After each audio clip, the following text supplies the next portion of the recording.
나이가 들면서 서로 같아지는 것들이 있다고 합니다. 무엇이 있을까요? 이제 50대 때까지는 자아가 강해서 드러나지 않는데 60대가 되면서 이제 조금씩 드러나고 있는 것들이 있다고 합니다. 60대가 되면은 많이 배운 사람이나 적게 배운 사람이 같아진다고 합니다. 왜 그럴까요? 잊어버리기 때문입니다. 70대가 되면은 잘난 사람이나 못난 사람이 서로 같아진다고 합니다. 왜냐하면 다 쭈글쭈글해지기 때문입니다. 80대가 되면 어떨까요? 힘센 사람이나 약한 사람이 같아진다고 합니다. 왜냐하면 모두 다 힘이 없기 때문입니다. 90대가 되면은 병원에 입원한 사람이나 집에 있는 사람이 같아진다고 합니다. 병원에 가나 집에 있으나 늘 병치레를 하기 때문이라고 합니다. 시간이 지나고 시대가 바뀔수록 점점 비슷해지거나 같아지는 것들이 많이 있습니다. 배운 사람이나 못 배운 사람이나 잘난 사람이나 못난 사람이나 힘센 사람이나 약한 사람이나 특별히 요즘에는 남자나 여자나 신분적인 차이도 역할의 차이도 많이 줄어든 것 같습니다. 정말 그런 것 같으시죠?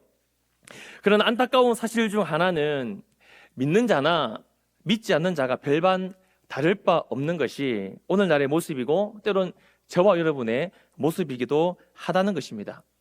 세월을 거슬러 30년 전, 과거 30년 전에는 어땠을까요? 1990년대, 아니 그 전에 1980년대 여기 앉은 성도님들의 믿음 어떠셨습니까? 참 대단했지 않습니까? 밤을 꼬박 세운 철학은 기본이었을 겁니다. 나무를 뿌리채 뽑겠다고 금식하며 나무 잡고 막 흔들면서 산기도도 했지 않으십니까? 철인과 같은 믿음의 모습들이 누구에게나 아마 여기 앉은 우리 모든 성도님들께 있었던 것으로 압니다. 뿐만 아니라 그때는 교회 다닌다라고 하면 세상이 알아주었습니다. 제가 예전에 섬겼던 교회의 목사님이 어렸을 적에 버스를 탔는데 그만 주머니를 뒤져보니까 차비가 없는 겁니다. 그래서 이 목사님이 안내양 누나에게 이렇게 말했습니다. 누나, 내가 교회를 다니는데 내일 내도 될까요? 라고 했더니 안내양이 뭐라고 말했을까요? 네 교회 다닌다고? 그래, 내리라. 이렇게 내려버리겠답니다. 두말하지도 않고 바로 보내줬답니다. 당연히 다음날 이 목사님은 버스비를 2배로 내고 탔다고 합니다. 보내준 사람이나 다시 또 2배로 낸 사람이나 똑같이 믿음의 모습들을 그 당시에는 많이 보여주었습니다. 근데 만약 지금 우리가 이 세상 속에서 나는 교회를 다닙니다, 나는 신앙인입니다 라고 말하면 어떤 반응이 올까요? 썩 그렇게 좋은 시선으로 보지는 않습니다. 교회에 대한 인식이 왜 이렇게 안 좋아진 것일까요? 우리가 말하는 것처럼 이단 때문일까요? 아니면 몇몇의 교회나 교인들 때문일까요? 물론 몇몇 때문에 전체가 싸그리 욕먹는 경우도 없지 않아 있습니다. 교회라는 이름으로 악행을 행하는 파렴치한들이 여전히 아직도 우리 주변에 있기 때문에 교회가 교인들이 여전히 욕을 먹기도 하다는 것입니다. 그러나 정작 우리 자신을 돌아봤을 때 나는 과연 그 질문에 피할 수 있는가를 고민해 봐야 됩니다. 처음 예수를 믿었을 때의 그 순수함과 열정이 아직도 여러분에게 있으십니까? 하나님보다 다른 것에 더 마음을 둬서 육신을, 안목을, 이생에 더 관심을 가지고 살고 있지는 않으십니까? 어쩌면 세상 사람들보다 더 세상을 사랑하고 돈을 사랑하고 자녀를 사랑하는 그들과 구별되지 않는 삶을 살고 계시지 않는지 우리는 깊이 고민해 봐야 합니다. 오늘 이 저녁에 열심히 달려온 우리의 인생의 기여를 잠시 중립에 놓아 보시기 바랍니다. 그리고 1보 후퇴, 2보 전진을 위해서 잠시 후진 기어인 R을 놓고 돌아봐야 할 것이 무엇이 있는지, 그리고 다시 전진 기어인 D를 놓고 돌아보지 말아야 될 것을 잘 구분해서 저 천성을 향해, 앞을 향해 열심히 달려갈 수 있는 우리 사랑하는 모든 성도님 되시기를 주님의 이름으로 축복합니다. 아멘. 오늘 이 시간 2가지로 살펴보려고 합니다. 첫 번째로 우리 한번 읽어보겠습니다. 돌아봐야 할 것이 있습니다. 돌아봐야 할 것이 있습니다. 예전에 보험 광고 중에 뒤를 강조하는 광고가 있었습니다. 광고 모델인 배우가 자기가 하고 싶은 말들을 쭉 말한 후에 마지막에 한 글자가 딱 나옵니다. 뒤. 이 글자가 크게 딱 등장하는데 배우가 하는 말은 사실 별로 기억나지 않습니다. 근데 수십 년이 지난 지금에도 그 광고를 생각하면 제 머릿속에는 뒤라는 글자밖에 떠오르지 않습니다. 동시에 제가 어떤 생각이 들었을까요? 아, 그래. 뒤를 생각해야 되겠구나 라고 마음 먹고 보험을 알아본 것 아니겠습니까? 우리는 인생을 살면서 뒤를 돌아봐야 됩니다. 뒤를 돌아보게 되면 당장은 앞을 향해 전진할 수는 없습니다. 그러나 한 발 뒤에서 조금 더 신중하게 자신과 주변을 돌아볼 수가 있습니다. 그렇다면 저와 여러분은 무엇을 돌아봐야 될까요? 먼저는 따라하겠습니다. 우리 자신을 돌아봐야 합니다. 돌아봐야 합니다. 먼저는 우리 자신을 돌아봐야 됩니다. 소돔과 고모라 성의 멸망을 전할 세 사람은 이제 롯 전에 아브라함에게 먼저 찾아갔습니다. 이때 당시의 시간은 한낮이었습니다. 그리고 이후에 19장 1절에 보시면 두 천사가 소돔에 당도했는데 그때는 저녁이었다라고 말하고 있습니다. 하나님은 아브라함과 함께 계셨고 함께 왔던 두 사람, 이 두 천사는 소돔을 향해 간 것입니다. 그때 롯은 마치 그들을 기다리고 있었던 것처럼 그들을 보고 일어나 영접합니다. 우리는 보통 롯이 소돔과 고모라를 사랑하여 떠난 그 좋지 않은 사람으로 생각합니다. 그러나 사도 베드로는 롯을 향해 이렇게 표현합니다. 우리 베드로후서 2장 7절 8절 말씀을 다 같이 한번 읽어보겠습니다. 시작. 무법한 자들의 음란한 행실로 말미암아 고통당하는 의로운 롯을 건지셨으니 이는 이 의인이 그들 중에 거하여 날마다 저 불법한 행실을 보고 들음으로 그 의로운 심령이 상함이라. 아멘. 베드로는 롯이 소돔과 고모라 성에서 의인이었다고 말하고 있습니다. 창세기 19장 9절에 보시면 그 성의 사람들이 말하고 있습니다. 아직도 너가 나를 재판하려고 하느냐. 그 백성들의 사람들은 이 롯의 역할을 알고 있었던 것입니다. 롯은 그 성의 재판관의 역할을 하는 중추적인 사람이었습니다. 세상 속에 깊이 들어가서 그들과 먹고 마시며 얼마든지 세상을 누리며 살 수도 있었던 롯이었습니다. 그러나 롯은 무법한 자들의 음란한 행실을 뒤로하고 그들과는 구별된 삶을 살았습니다. 지위도 있었고 힘도 있었고 명예도 있었지만 롯은 두 천사를 보자마자 단번에 영접하고 절을 했던 것입니다. 롯이 바로 깨어 있었기 때문입니다. 만약 저와 여러분이 롯이었다면 롯과 같은 그런 행동을 보일 수 있었을까요? 심판에 대한 경각심이 이 악한 시대를 사는 바로 우리에게 있어야 한다는 것입니다. 나는 과연 세상에 속하지 않는 자로 살고 있는가? 나의 구원은 참된 구원인가? 지금 나에게 찾아오셔서 말씀하시는 그 하나님의 말씀을 나는 정말 아무런 거리낌 없이 내 것으로 받기를 원하는가? 내게 주신 구원을 늘 확증하며 우리 모두는 항상 자신을 돌아볼 줄 아는 성도가 되어야 됩니다. 말로만 주여, 주여가 아니라 온몸으로 우리의 삶으로 주님을 고백하는 성도가 되어야 합니다. 또한 우리는 무엇을 돌아봐야 됩니까? 우리는 가족들을 돌아봐야 됩니다. 다 같이 한번 읽어보겠습니다. 우리는 가족들을 돌아봐야 합니다. 우리는 가족들을 돌아봐야 합니다. 예수 믿고 난 뒤에 가장 먼저 떠오르는 사람이 누구일까요? 당연히 가족입니다. 내가 너무 행복하고 즐거우니까 나의 가족, 사랑하는 아내, 남편, 부모, 자식들이 함께 예수님을 믿고 싶어 하는 것이 우리의 마음입니다. 혈육에 대한 마음은 우리가 어떻게 할 수가 없습니다. 피가 진할까요? 물이 진할까요? 우리가 아는 속담처럼 피는 물보다 진합니다. 미운 정도 정이라고 아무리 부모 형제가 믿고 원수 같다 해도 이상하게 가족을 생각하면 우리의 마음이 뜨거워지는 것은 어쩔 수가 없습니다. 롯도 그랬습니다. 롯은 천사를 영접했고 천사를 통해 급히 떠나라는 소식을 듣습니다.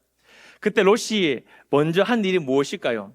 그의 가족들과 사위가 될 사람들을 돌아본 것입니다. 사랑하는 성도 여러분, 하나님이 왜 딱딱하고 완악한 저와 여러분을 구원하여 부르셨을까요? 하나님은 우리를 통해 우리 가까이에 있는 누군가를 돌아보길 원하시기 때문입니다. 그게 여러분이 사랑하는 가족일 수도 있고 아니면 원수가 된 여러분의 친지, 가족일 수도 있다는 것입니다. 다음 세대 채신자 작정 쉽지 않으셨죠? 특히 우리 자녀들, 믿고 신앙생활 열심히 하고 있다면 정말 감사한 일이지만 믿지 않는 자녀들, 친지들 작정한 게 여러분 한두 번이 아니지 않습니까? 아마 수십 번, 여러 번 그 자녀들, 가족들을 구원하고자 작정을 했을 것입니다. 그러면 수십 번 해서 안 된다고 포기하는 게 맞을까요? 할 만큼 했기 때문에 하나님이 그 영혼을 포기하지 않으시는데 내가 뭐라고 그들을 돌아보지 않고 포기할 수 있냐는 것입니다. 그러므로 우리는 포기하지 말고 끝까지 작정하고 내 가족, 내 친지, 내 사랑하는 그 가족들을 구원하기 위해 노력해야 됩니다. 세상 노래도 이런 노래가 있지 않습니까? 다 포기하지 마. 성경에도 이렇게 말씀하십니다. 갈라디아서 6장 9절 말씀 우리 다 같이 한번 읽어보겠습니다. 시작. 우리가 선을 행하되 낙심하지 말지니 포기하지 아니하면 때가 이르매 거두리라. 할렐루야. 아멘. 끝까지 포기하지 말고 우리의 가족들, 나의 가까이 있는 많은 사람들을 돌아볼 줄 아는 성도 여러분 되시기를 주님의 이름으로 축복합니다. 아멘. 또한 우리는 무엇을 돌아봐야 될까요? 우리 세 번째 같이 한번 읽어보겠습니다. 우리는 세상 속에서 죽어가는 자들을 돌아봐야 합니다. 나를 돌아보고 가족들을 돌아봤다면 우리는 세상 속에서 죽어가는 자들을 돌아봐야 됩니다. 아브라함은 왜 하나님께 10명의 의인에 대해 요청을 했을까요? 처음에 50명, 또 40명 계속 수를 줄여서 왜 10명까지 줄였을까요? 물론 롯과 그의 가족을 살리기 위함도 있습니다. 하지만 아브라함은 하나님께서 창조하신 백성들을 살리기 위해서 하나님이 그들을 심판하지 않도록 하나님께 과감히 요청을 드리고 있습니다. 먼저 믿은 우리는 우리 자신도 돌아보고 가족들도 돌아봐야 됩니다. 만약 하나님께서 나와 우리 가족에게 이런 은혜를 주셨다면 우리는 세상에 있는 불신 영혼들이 하나님께 돌아오도록 정말 미친 듯이 노력을 해야 됩니다.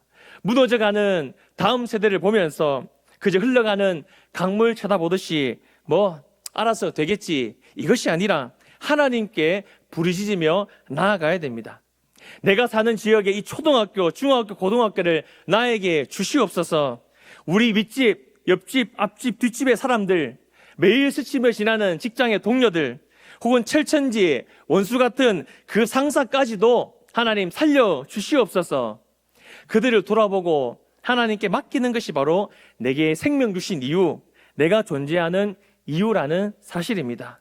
마지막 때 세상 속에 죽어가는 저 불쌍한 자들을 돌아보고 살려낼 수 있는 거룩한 성도, 우리 사랑하는 모든 성도 여러분 되시기를 주님의 이름으로 축복합니다. 아멘. 결국 롯이 소돔과 고모라 성을 빠져나온 후에 소알에 들어갔을 때 여호와께서 유황과 불을 소돔과 고모라의 피같이 내리십니다.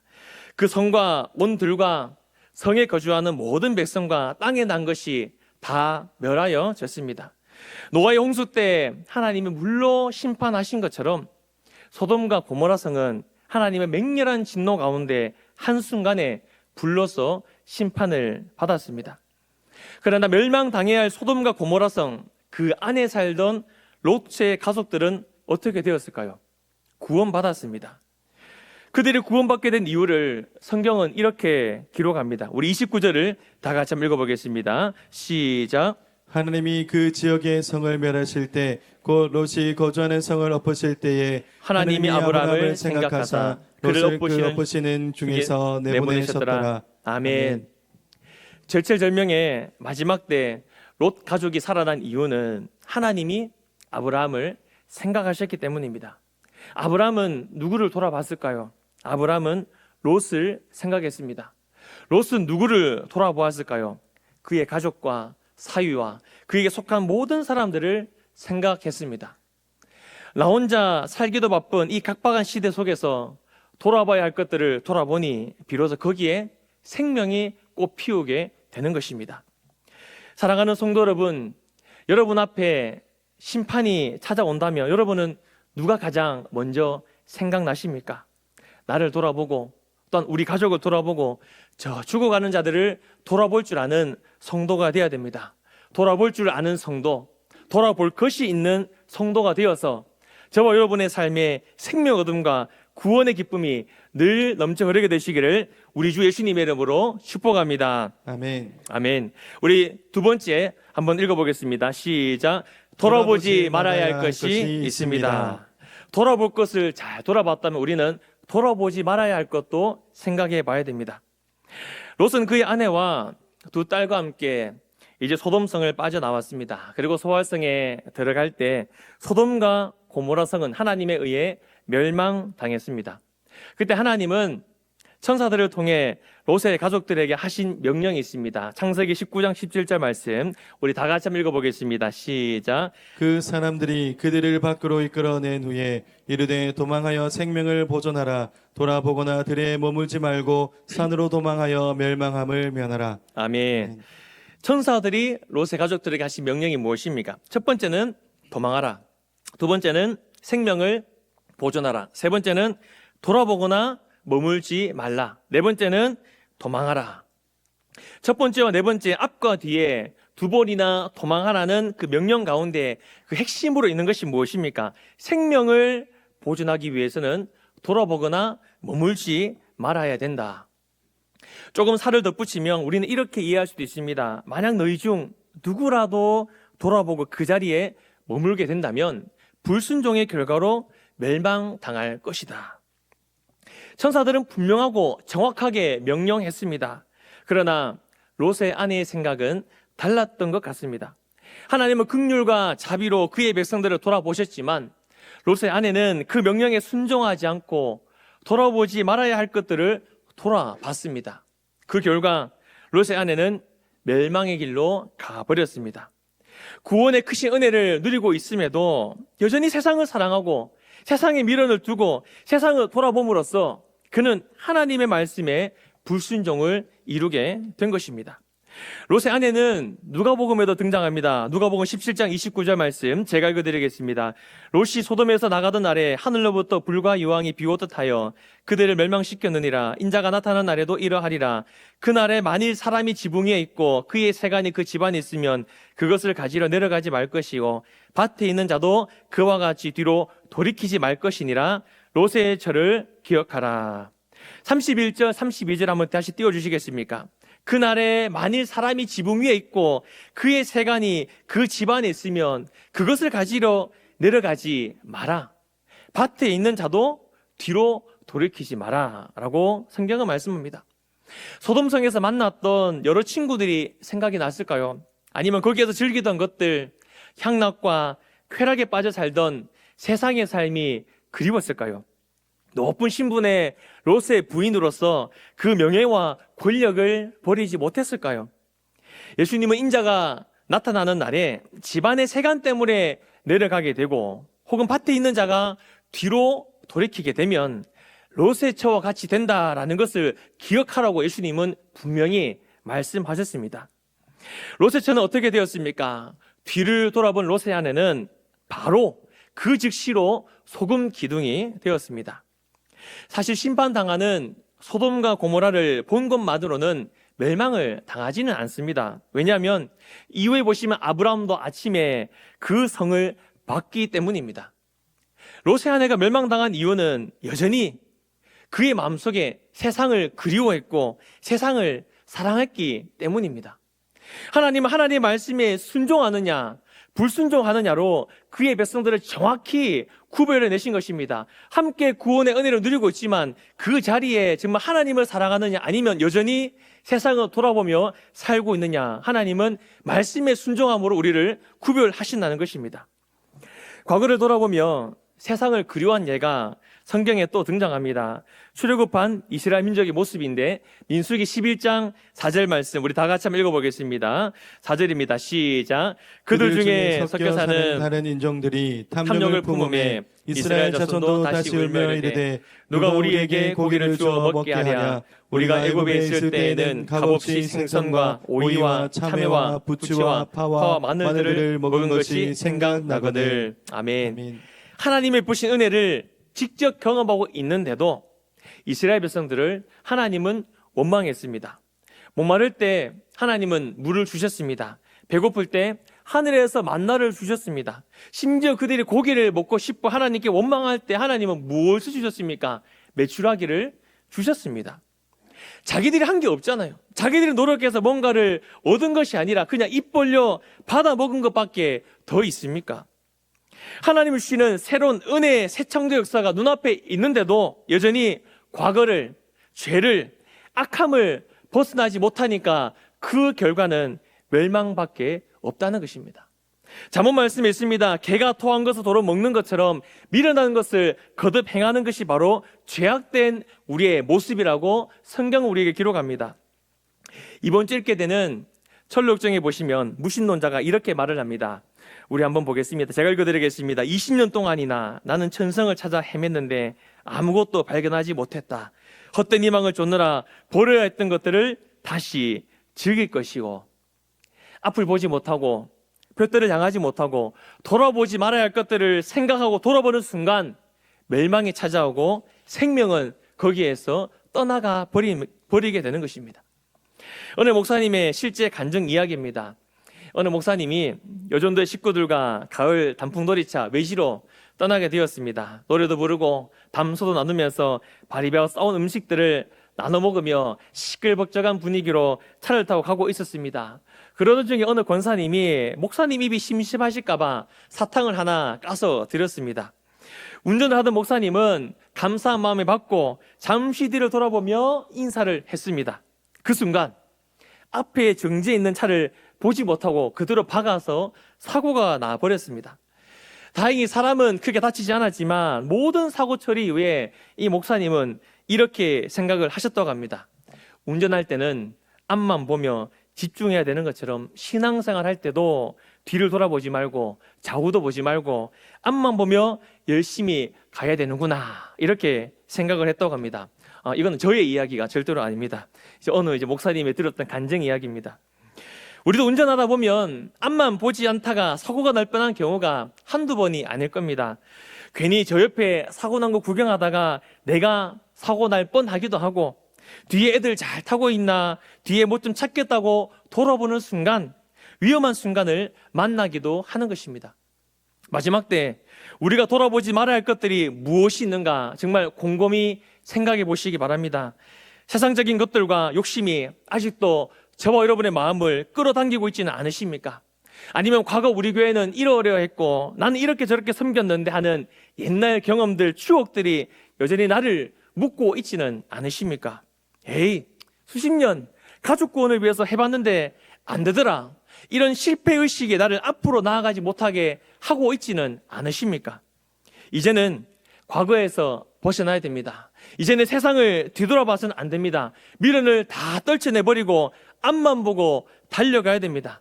저 높은 곳을 향해, 그리고 우리 앞에 계신 주님께 시선을 맞추고 내게 주어진 경주를 열심히 하는 거룩한 성도 되시기를 주님의 이름으로 축복합니다. 아멘. 특별히 온 교회가 집중하고 있는 다음 세대가 있지 않습니까? 그 세대를 향해 달려가야 되고, 우리가 작정한 태신자를 살리기 위해 뒤를 돌아보며 머뭇하지 말고 전진하며 우리는 담대하게 나아가야 할 것입니다.